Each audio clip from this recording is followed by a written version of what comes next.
பரம்பொருள் ஜோதி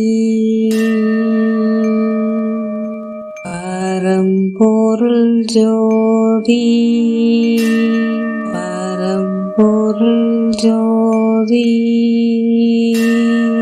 பரம்பொருள் ஜோதி.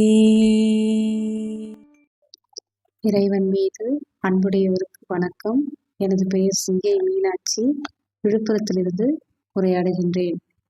பகுதி 43, மகான்களின் மகத்துவம்.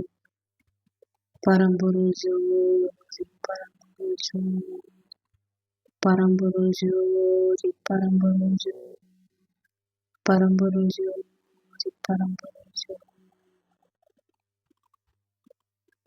அதாவது மகான்களை பற்றி நினைப்பதற்கும் மகான்களை பற்றி உரையாடுவதற்கும் அரும் பாக்கியம் செய்திருக்க வேண்டும். அந்த பாக்கியம் எமக்கு கிடைத்தமைக்கு மிக்க மகிழ்ச்சி அடைகின்றேன். அதாவது சூரிய தியானத்தை பற்றி உரையாட இருக்கின்றேன். அதாவது காலை 5:45 முதல் 6:10 அல்லது 6:30 மணி வரை 45 நிமிடங்கள் வரும் வரை காலை முதல் தியானம். இரண்டாவது தியானம் மதியம் 12:15 மணி முதல் 12:45 வரை, அது ஒரு 45 நிமிடம் துவங்கி செய்ய வேண்டும். மாலை 4:30 முதல் ஒரு 45 நிமிடங்கள் செய்ய வேண்டும். அதே போல் இரவு 12 மணிக்கு ஒரு 45 நிமிடம், 12:15 இருந்து ஒரு 45 நிமிடம் தியானம் செய்ய வேண்டும். இப்படி 45 நிமிடத்தை 4 முறையாக பிரித்து மொத்தம் 180 நிமிடங்கள் ஒரு நாளைக்கு தியானத்தை மாற்ற வேண்டும். ஆனால் பிரித்து பிரித்து தான் செய்ய வேண்டும்.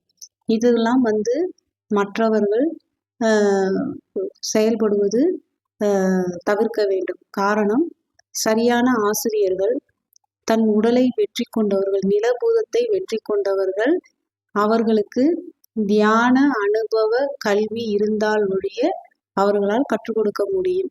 இல்லை என்றால் அதற்கு வாய்ப்பில்லை. ஆகவே தவறாக புத்தகங்களை படித்தோ அல்லது வீடியோ பதிவுகளை பார்த்து தாமாக முயற்சி செய்வது தவறான பாதையாகும் என்பதை அறிவித்துக் கொள்கின்றேன். அதற்கான உணவு முறைகள்லாம் இருக்கு. அந்த உணவு முறைகள்லாம் கையாண்டு அதன் பிறகு நல்ல ஆசிரியர் துணையோடு இருந்து கல்வியை பயில வேண்டும். இது எமக்கு இறைவன் கொடுத்த உத்தரவின் பெயரில் எனக்கு அனுபவம் கிடைத்ததை வைத்து இதை உண்மையா பொய்யா என்று ஞானிகள் கூறிய அனுபவ முறைகளை ஆய்வு செய்து பார்த்துவிட்டு இதை கூற எனக்கு இறைவன் கொடுத்த உத்தரவினால் நான் இதை இருக்கின்றேன் ஒழிய மற்றபடி இது தாமாகலாம் செய்ய முடியாது. ஆகவே இதுக்கெல்லாம் அருள் தேகம் வேண்டும். அருள் தேகம் இருந்தால்தான் வெற்றி அடைய முடியும். ஆகவே மற்றவர்கள் பொருள் இருக்கும், அருள் இருக்காது. ஆகவே பொருள் உடையவர்கள் பொறுமையாகத்தான் செல்ல முடியும். அவசரப்பட்டால் உடலில் உயிர் தங்காது, அது பலவிதமான உபத்திரங்களை கொடுத்துவிடும் என்பதால் நல்லதொரு ஆசிரியரை துணை கொண்டு நல்லபடியாக கல்வி கற்று அடைய வேண்டும், படிப்படியாக முன்னேற வேண்டும் என்பதை அன்போடு கேட்டுக்கொள்கின்றேன். நன்றி, வணக்கம்.